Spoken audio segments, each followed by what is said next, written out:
O Adventismo do Sétimo Dia afirma hoje ter mais de 9 milhões de seguidores em todo o mundo.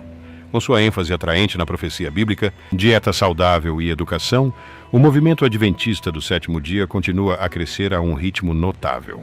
A expansão extraordinária deles é ainda mais surpreendente quando se considera seus começos humildes e obscuros. Baseado nos ensinamentos e filosofias de sua fundadora do século XIX, a profetisa Ellen G. White, o Adventismo do Sétimo Dia exerce uma influência tremenda mundialmente. Agora com milhares de igrejas em mais de 200 países diferentes. A receita da organização excede US$ 1,3 bilhão anualmente. Além de suas igrejas, as propriedades dos Adventistas do Sétimo Dia incluem um vasto número de escolas, livrarias, lojas de alimentos saudáveis, estúdios de televisão, universidades e centros médicos, como o famoso Centro Médico da Universidade Loma Linda, na Califórnia.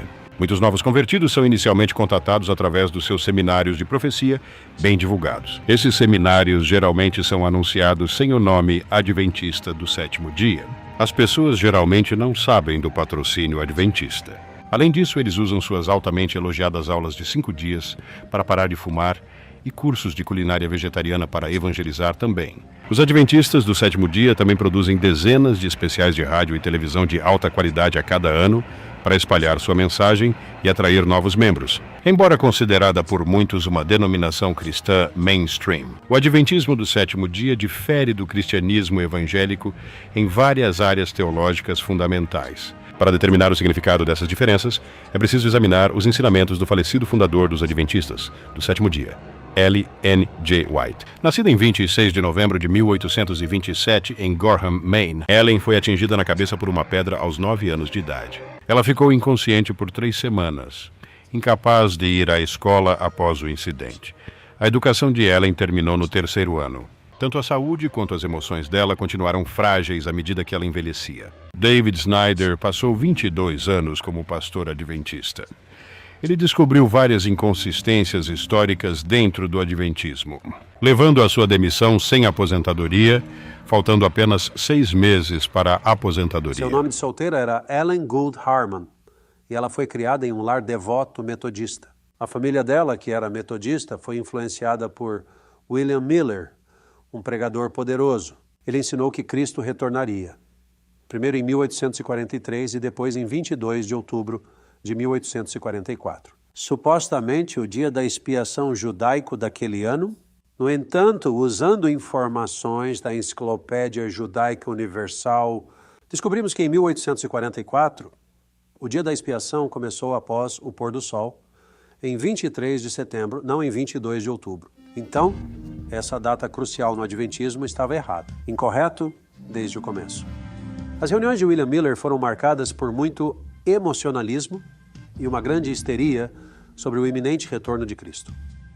Ellen Harmon era uma participante disposta, mas quando Cristo não voltou na data prevista por Miller, ela desabou em lágrimas e orações e permaneceu, como ela disse, nessa condição desesperadora por meses. Ellen White simplesmente não conseguia aceitar o fato de que Cristo não retornou em 1843 ou 1844. Ela não podia admitir seu erro. Curiosamente, William Mellor admitiu. Em vez disso, ela afirmou ter tido uma visão de Deus, a primeira de muitas. Vi que o gráfico de 1843 foi dirigido pela mão do Senhor e que não deve ser alterado. Alteradas, as figuras ficaram como ele queria, sua mão cobriu e escondeu um erro em algumas das figuras.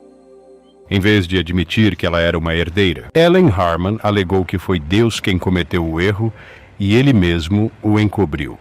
A visão controversa de Ellen forçou o reajuste de muitas datas e doutrinas adventistas. Mesmo que a data de 1843 tenha sido ajustada para 1844, ainda era uma atmosfera. Mesmo assim, a data de 1844 se tornou a base para muitas doutrinas e crenças adventistas centrais que continuam a ser mantidas até hoje. Ela se tornou Ellen White quando se casou com outro ex-seguidor de Miller, James White, em 1846. Porque ela alegava ter o espírito de profecia. Ela se tornou a figura de autoridade visível e absoluta para o inicialmente pequeno grupo de crentes adventistas. Estou apresentando a vocês aquilo que o Senhor me apresentou. Eu não escrevo um artigo no jornal expressando apenas minhas próprias ideias. São o que Deus me mostrou, como eu imaginei, os preciosos raios de luz que emanam do trono. Os escritos dela cresceram e ficaram 17 vezes maiores que a Bíblia inteira. Seus seguidores deveriam consultar estes 5.000 artigos, 49 livros, mais 55.000 páginas manuscritas que ela alegava escrever e as considerava tão inspiradas quanto uma Bíblia, pela pena de inspiração de Ellen White. Até hoje, publicações oficiais da Igreja têm usado seus escritos como a última palavra em doutrina.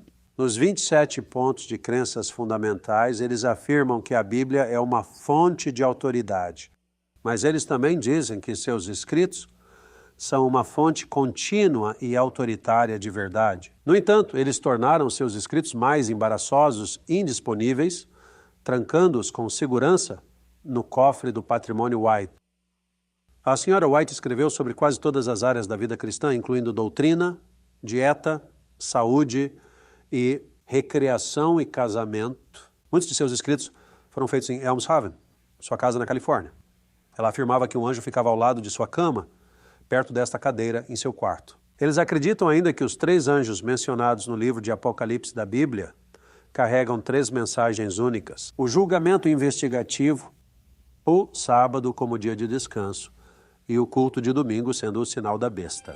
Sidney Cleveland era um ministro adventista do 7º dia ordenado que pastoreou 13 igrejas entre 1979 e 1990, enquanto fazia pesquisas para um livro planejado que validaria a inspiração divina por trás de Ellen G. White. Cleveland descobriu tantas profecias falsas que ele ficou desiludido. Eventualmente, ele publicou suas descobertas em um livro intitulado Whitewash, Desvendando os Mitos de Ellen G. White. A Igreja Adventista do Sétimo Dia foi fundada com base em profecias sobre a segunda vinda de Jesus Cristo. Não é coincidência que a Bíblia contenha muitos avisos sobre falsos profetas. O teste bíblico de um falso profeta em Deuteronômio, capítulos 13 e 18, é simplesmente se a profecia se cumpre ou não. É um fato histórico que as seguintes profecias de Ellen G. White não se concretizaram como ela predisse. Então, me mostraram alguns que estão no grande erro de acreditar que é seu dever ir à velha Jerusalém e acham que têm trabalho a fazer lá antes da vinda do Senhor. Vi que Satanás havia enganado muitos nisso. Também vi que a velha Jerusalém nunca seria reconstruída. O exato oposto da previsão de Ellen White aconteceu. A velha Jerusalém foi muito construída desde 1948, quando Israel se tornou uma nação. Ela estava completamente errada. Mais uma vez, Sra. White previu em seus primeiros escritos que estaria entre os santos vivos quando Jesus retornasse. Logo nosso olhar se voltou para o leste, pois uma pequena nuvem negra apareceu, com cerca de metade do tamanho da mão de um homem. Todos sabíamos que era o sinal do Filho do Homem. Os túmulos se abriram e, no mesmo momento, fomos transformados e arrebatados juntos com eles para encontrar o Senhor nos ares. A Sra. White não estava entre os santos vivos vistos em sua visão. Este evento não aconteceu durante a vida dela. Ainda estamos esperando pelo glorioso retorno do nosso Senhor Jesus Cristo. Em vez de ser arrebatada com os santos vivos na volta de Jesus, Sra. White morreu no dia 16 de julho de 1915 e foi enterrada ao lado do seu marido James. Outra de suas profecias falhou. Como outros de sua época, a Sra. White ensinava o iminente fim do mundo para motivar seus trabalhadores. Nos primeiros escritos da década de 1850, ela incentivou os novos convertidos, dizendo que eles só tinham alguns meses para esperar. Mas agora o tempo está quase acabando, e o que levamos anos aprendendo, eles terão que aprender em alguns meses. Essas não foram profecias isoladas, mas repetidas várias vezes.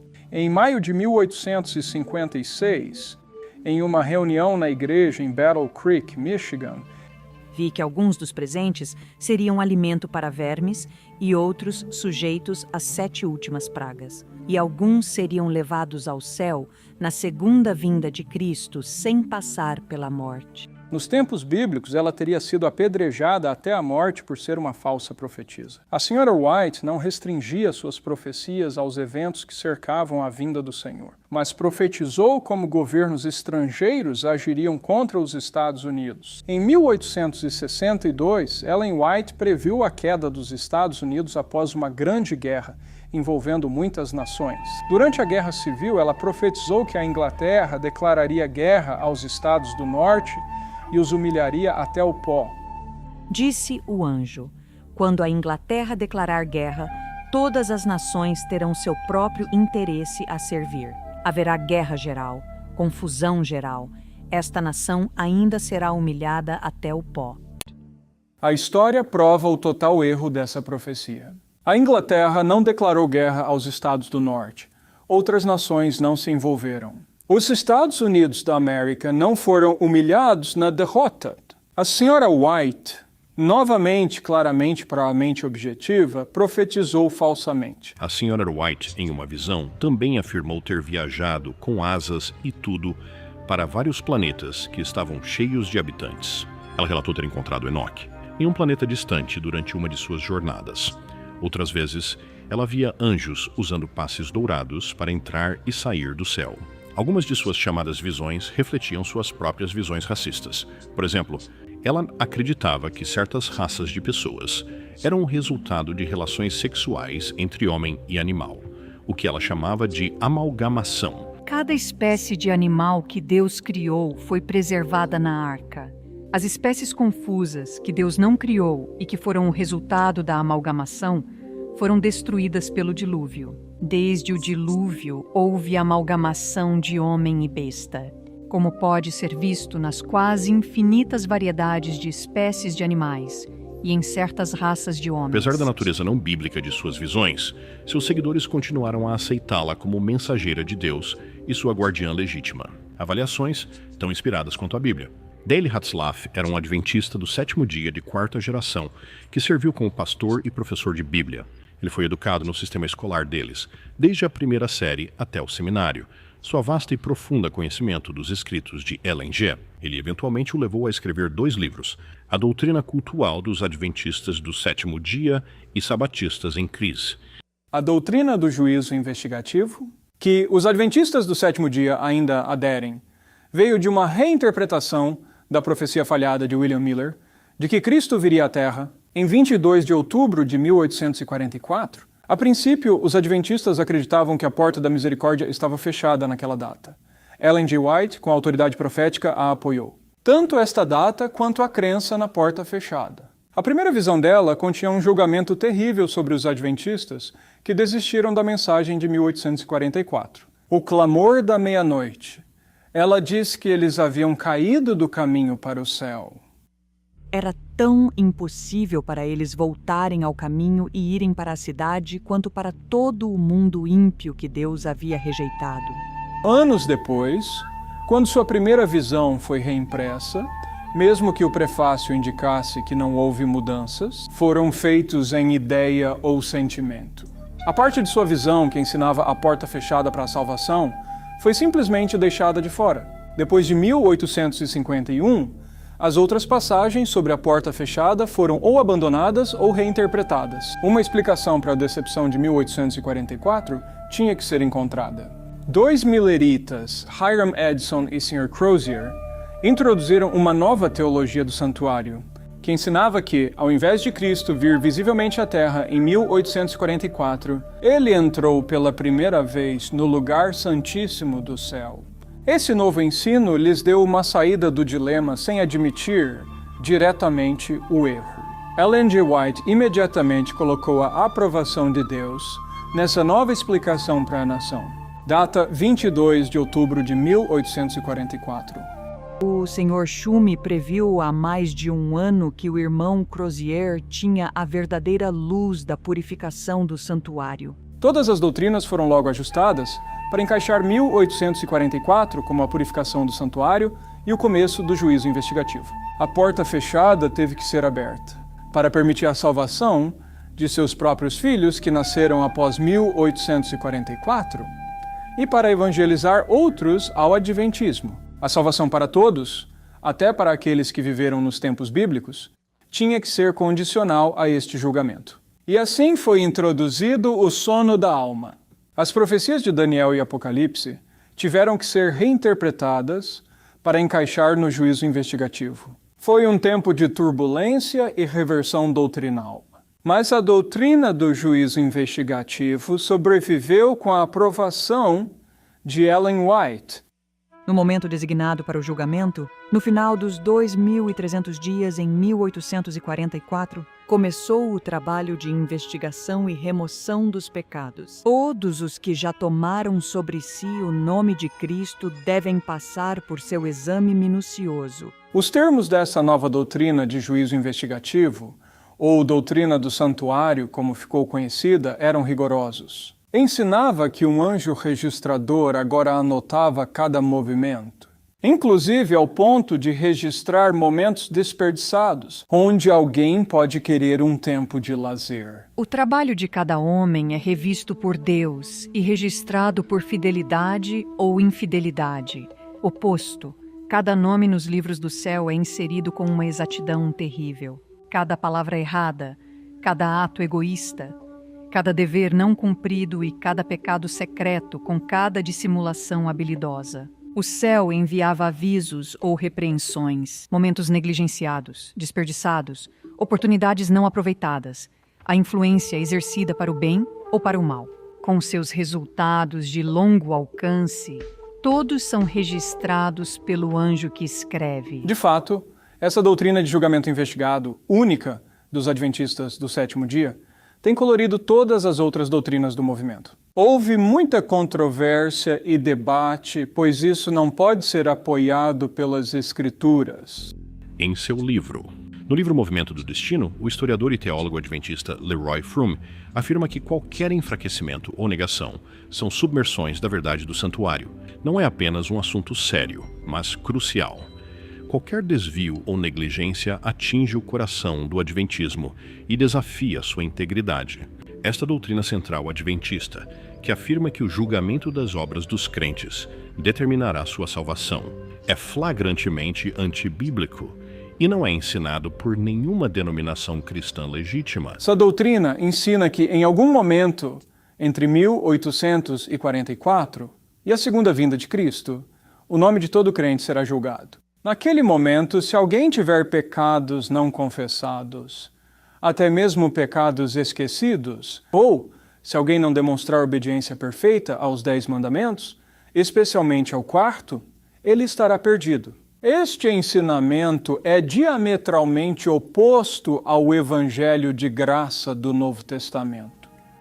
Em todas as religiões criadas por homens, a autoridade das Escrituras de Deus, uma palavra imutável, é desafiada.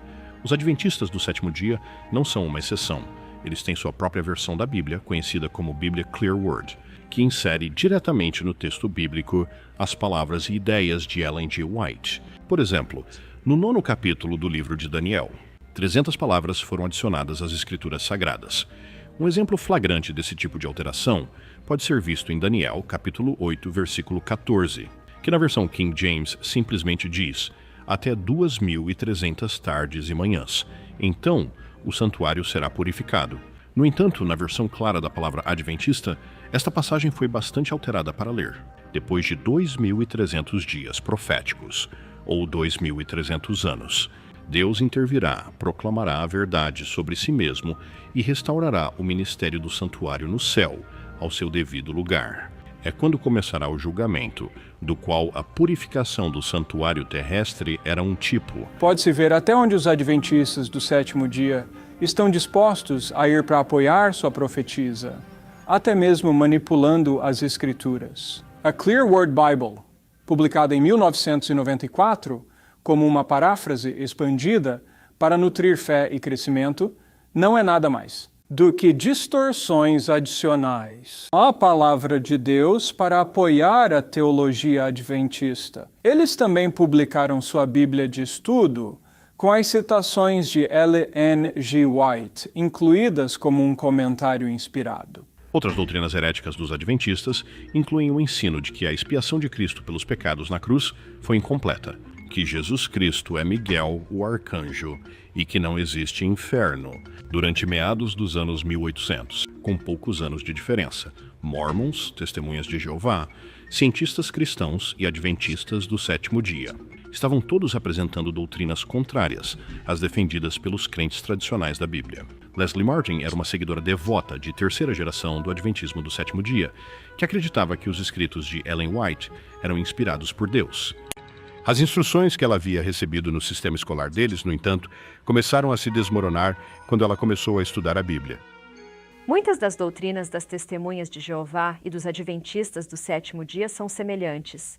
Isso porque têm raízes comuns. O fundador das Testemunhas de Jeová, Charles Taze Russell, chegou a coautorizar um livro chamado Os Três Mundos, com N.H. Barber e um primeiro adventista. As Testemunhas de Jeová são apenas uma das muitas seitas dissidentes do movimento adventista. Tanto os adventistas quanto as Testemunhas de Jeová ainda se apegam às heresias do sono da alma e de que Miguel, o arcanjo, é Jesus.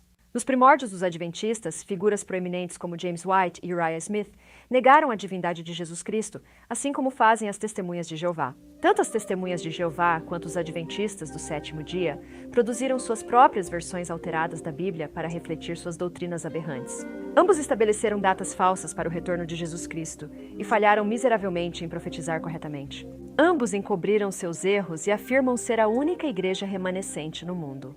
Ambos foram culpados de plágio de obras anteriores sem dar crédito aos autores originais. Em 1982, um pastor adventista, Walter T. Ray, a mentira branca foi dedicada a todos que preferem acreditar em uma verdade amarga do que em uma doce mentira. Ele amava os escritos da Sra. White e achava que deveria ler o que ela lia. Ele começou a ver enormes quantidades de plágio nos escritos dela. Através de uma pesquisa diligente, descobriu-se que sua suposta inspiração de Deus haviam sido emprestados de outros autores sem o devido crédito às fontes originais. Seus principais livros incluem Patriarcas e Profetas, O Desejado de Todas as Nações, O Espírito de Profecia, O Grande Conflito, Mensagens Escolhidas, Atos dos Apóstolos, Parábolas de Jesus, Conselhos sobre Mordomia, Evangelismo, Fundamentos da Educação Cristã, Obreiros do Evangelho,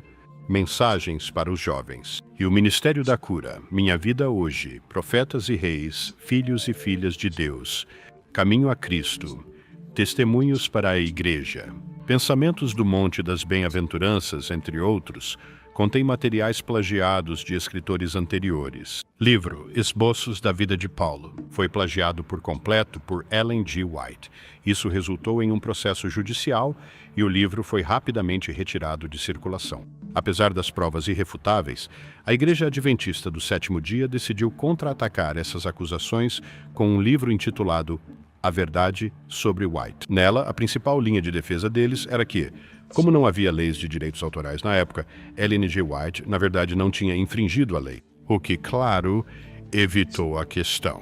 O livro tentou ainda reforçar firmemente a posição da Sra. White como uma profetisa divinamente inspirada, afirmando na página 61, o que somos como igreja é um reflexo da nossa fé na autoridade divina, evidente nos escritos de Ellen G. White. No entanto, a hierarquia adventista do sétimo dia não conseguiu responder ao desafio de provar que pelo menos 20% dos escritos dela eram originais. Igualmente duvidosas eram as visões que ela alegava ter de Deus. Algumas dessas visões não passavam de descrições verbais de pinturas e desenhos que ela havia visto em livros já publicados por outros autores. Dan Snyder seguiu os passos de seu pai, tornando-se pastor adventista do sétimo dia.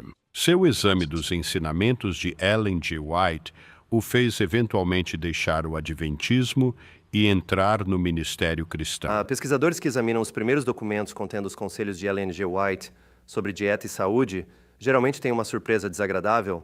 Temos que admitir que ela era, afinal, uma senhora vitoriana com ideias muito reservadas sobre o sexo oposto. A maioria dos seus conselhos de saúde tinha a ver com a submissão dos apetites sexuais masculinos, que ela considerava excessivos. Seus conselhos sobre o assunto são longos, mas ela acreditava que esses apetites sexuais podiam ser controlados pela alimentação. Primeiro, ela deu uma lista de alimentos para evitar: tortas de carne, bolos, conservas e carnes muito temperadas com molho. criar uma condição febril no corpo e inflamar as paixões animais. Dispense os alimentos de origem animal e use grãos, vegetais e frutas na dieta. Os adeptos foram exortados a não mais beber a bebida da China nem as bebidas de Java. Nosso Pai Celestial enviou a luz da reforma de saúde para proteger contra os males que resultam do descontrole do apetite. Muitas pessoas acreditam que o estilo de vida vegetariano do Adventismo do sétimo dia é uma alternativa saudável. E muitas pessoas são atraídas ao Adventismo por causa de sua mensagem de saúde. Fomos ensinados como adventistas que tínhamos uma mensagem especial para o mundo com nossa mensagem de saúde e que nossa profetisa Ellen White estava anos à frente de seu tempo. Para controlar os apetites sexuais masculinos, além de serem vegetarianos, Ellen White aconselhou que não comessem nada à noite. As mulheres também não ficaram imunes aos conselhos de saúde de Ellen G. White, e ela controlava ainda mais suas seguidoras, emitindo diretrizes sobre seus penteados e forma de se vestir. Falando de perucas e outros apliques de cabelo, ela disse: os cabelos artificiais e as almofadas cobrindo a base do cérebro aquecem e excitam os nervos espinhais centrados no cérebro. Como consequência, muitos perderam a razão e ficaram irremediavelmente loucos ao seguir essa moda deformante.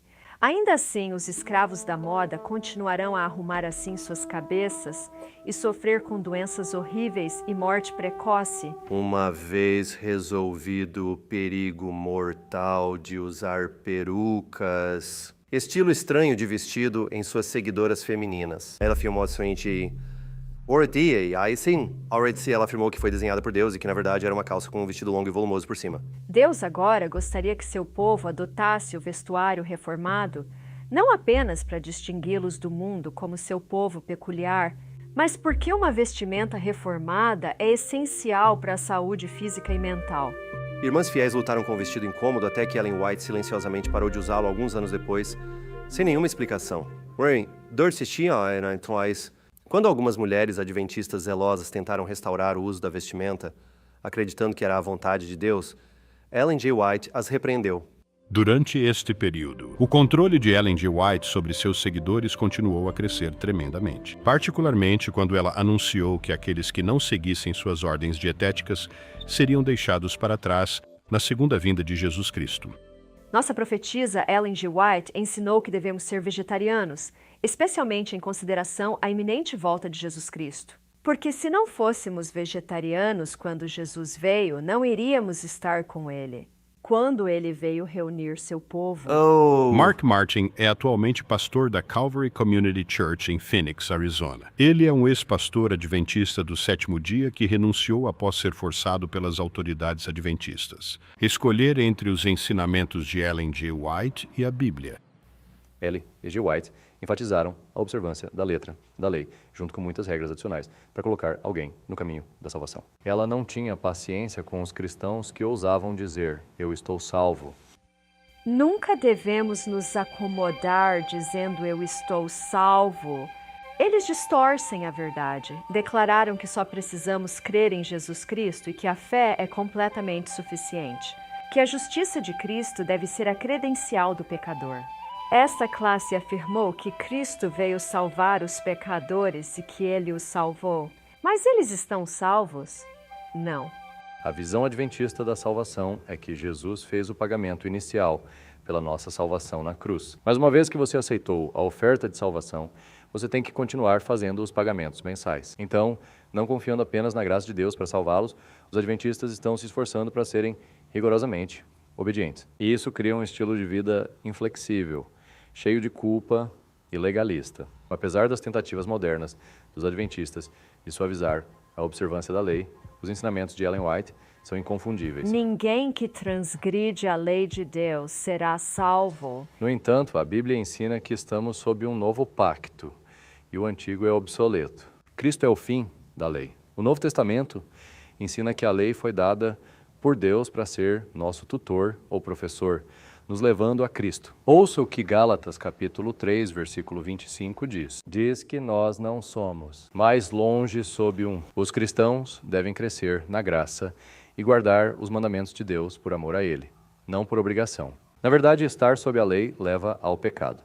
1 Coríntios, capítulo 15, versículo 56, diz que a força do pecado é a lei. Em contraste, estar sob a graça leva à santidade. Eu adoro o que Tito, capítulo 2, versículos 11 e 12 dizem. Pois a graça de Deus apareceu, trazendo salvação a todos os homens. Ele nos instrui a negar a impiedade e desejos mundanos e viver de maneira sensata, justa e piedosa na era atual.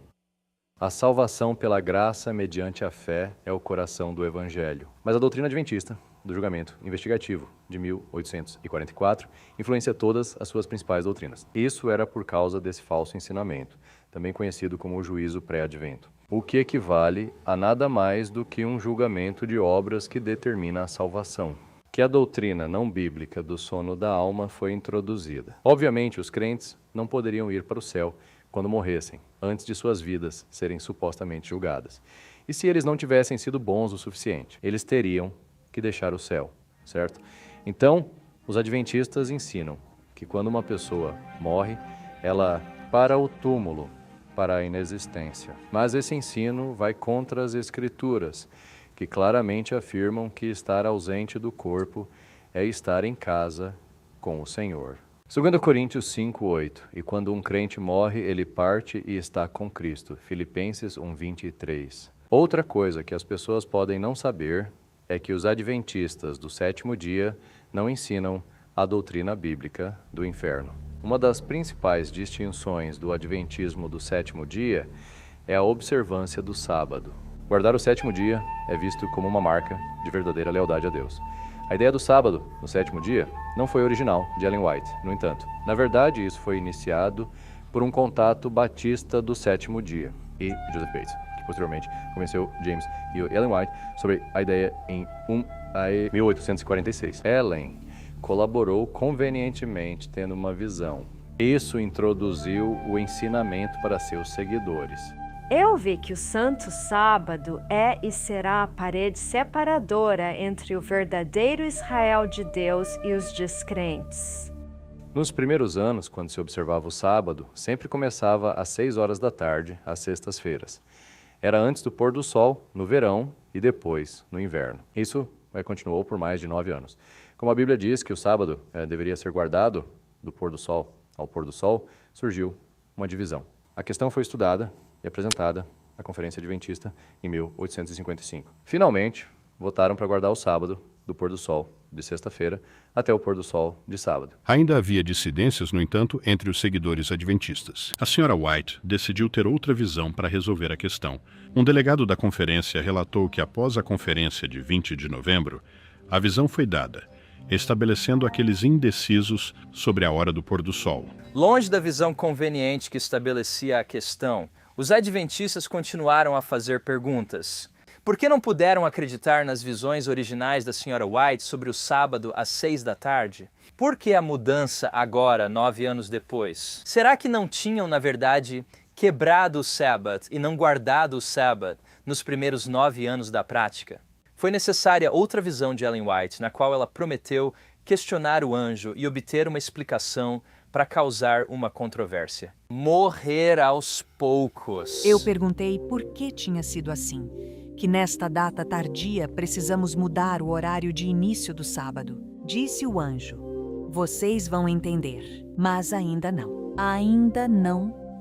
A Sra. White morreu sem jamais dar a prometida explicação de Deus. No entanto, a observância do sábado do pôr do sol de sexta-feira ao pôr do sol de sábado passou a ser de grande importância para determinar quem receberia o selo de Deus e seria salvo e curado, e quem não aceitaria.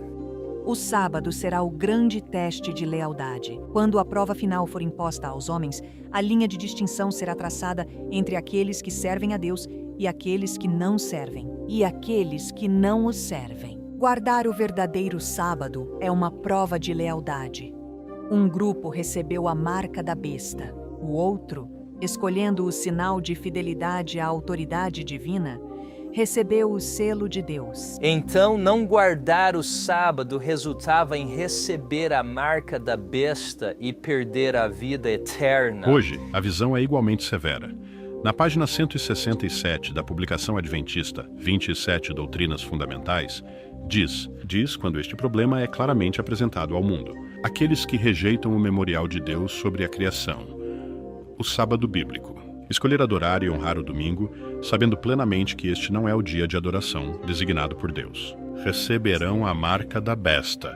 Uma marca é uma marca de rebelião. Então, até hoje, os adventistas do sétimo dia fizeram da salvação algo dependente de qual dia da semana se adora. Várias escrituras do Novo Testamento identificam claramente o selo de Deus como uma obra do Espírito Santo, não a observância do sábado. Por exemplo, Efésios 4:30 diz claramente: "E não entristeçam o Espírito Santo de Deus, com o qual vocês foram selados para o dia da redenção." A senhora White não tem nenhum suporte para ligar o selo de Deus à observância do sábado. Os seguidores de Cristo se reuniam no dia do Senhor, o dia da ressurreição, para adorar e partir o pão, não no sábado judaico. Os adventistas se afastam ainda mais em sua doutrina de salvação ao ensinar que Satanás se torna, em última análise, um portador dos pecados. Eles ensinam que ele carrega os pecados do mundo. Como o sacerdote, ao remover os pecados do santuário, confessava-os sobre a cabeça do bode expiatório, então Cristo colocará todos esses pecados sobre Satanás, o originador e instigador do pecado. Quão diferente é isso da clara mensagem das Escrituras, que diz de Jesus que ele mesmo levou nossos pecados em seu corpo na cruz. O apóstolo João exclamou: "Eis o Cordeiro de Deus que tira o pecado do mundo." De fato, a salvação deve ser centrada somente em Cristo. Steve Cannon, diretor sudoeste da Personal Freedom Outreach. Um ministro respeitado e especializado em pesquisas sobre seitas, examinou se o adventismo do sétimo dia deveria ser classificado como uma seita. Hoje, os adventistas do sétimo dia se esforçam para serem incluídos como cristãos protestantes evangélicos tradicionais e, portanto, se opõem fortemente a qualquer insinuação de que possam estar ensinando doutrinas de culto. Um pastor adventista forneceu as seguintes 5 características de uma seita. Você decide se a denominação dele se encaixa na própria definição de um culto. E ponto 1.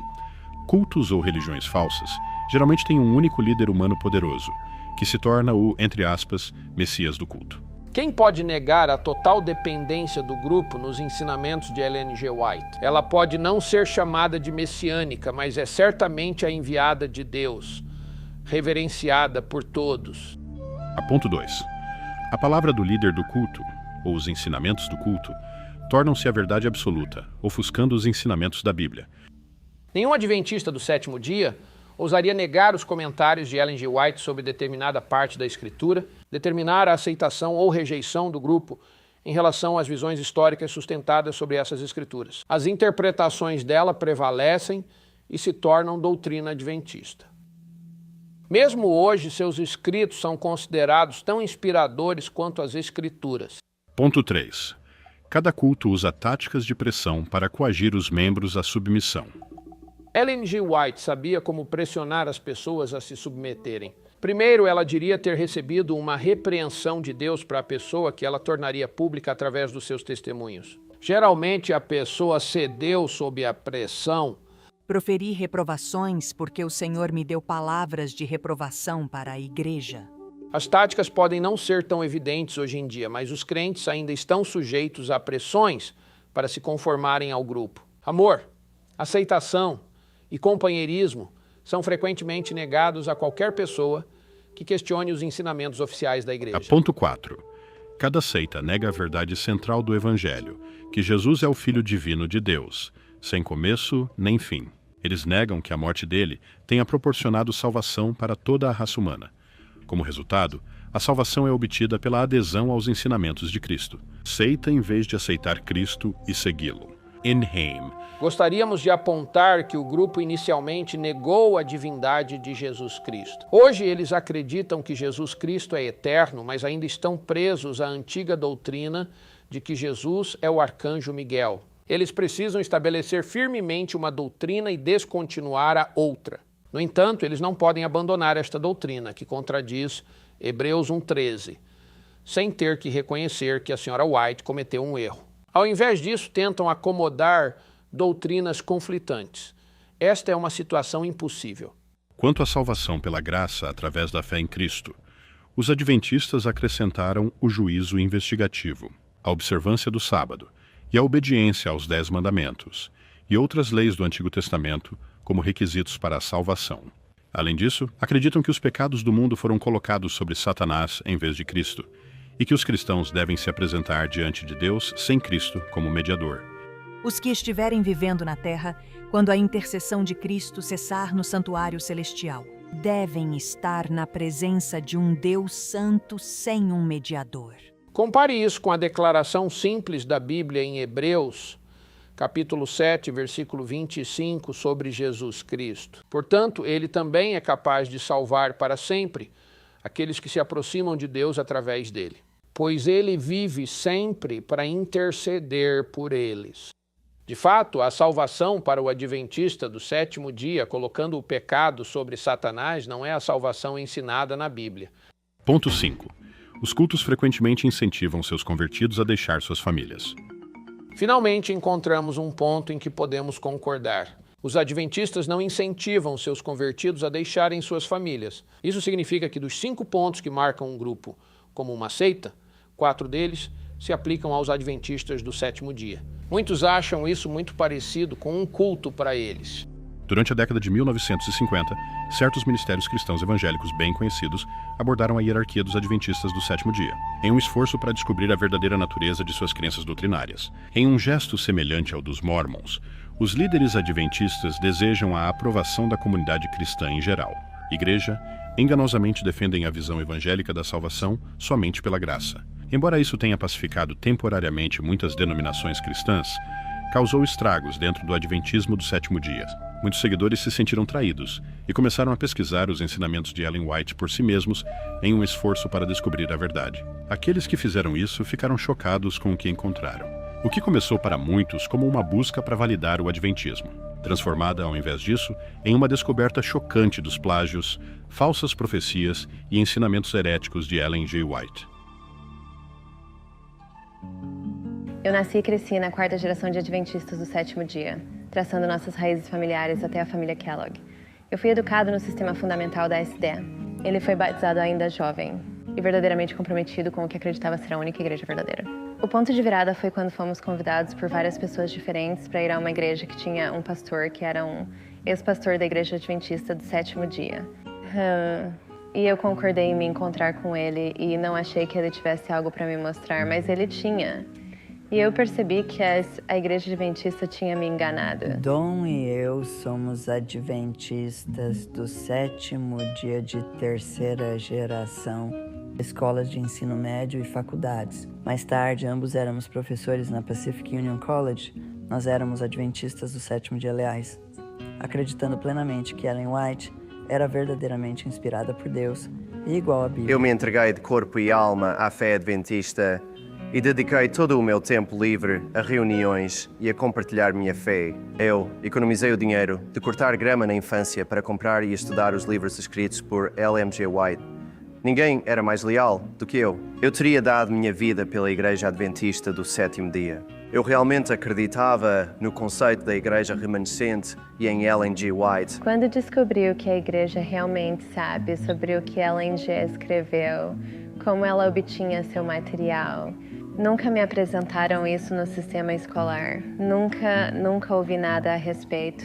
Todos estes escritos que ela havia copiado, plagiado. E quando eu vi isso me machucou muito. Senti como se tivessem mentido para mim. Há vários anos eu soube, sem nenhuma dúvida, com especial gratidão ao ministério do pastor Mark Martin para os adventistas, que Deus estava me chamando para deixar a fé e o ministério adventista. Comecei a ver que a igreja era inconsistente teológica e politicamente. Quando conveniente, eles contradiziam a Bíblia, contradizendo Ellen G. White. Contrariaram o próprio manual da igreja.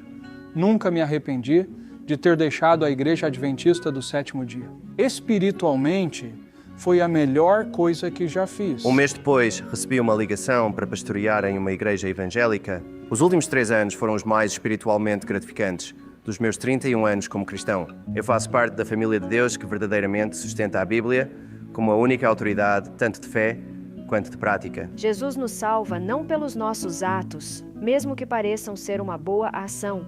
Não somos salvos pelo que fazemos, não pelo estilo de vida, não pela dieta, mas pelo que Jesus fez por nós. As regras existem e só servem para deixá-los presos. E eu não quero estar preso. Eu quero ter a liberdade em Cristo.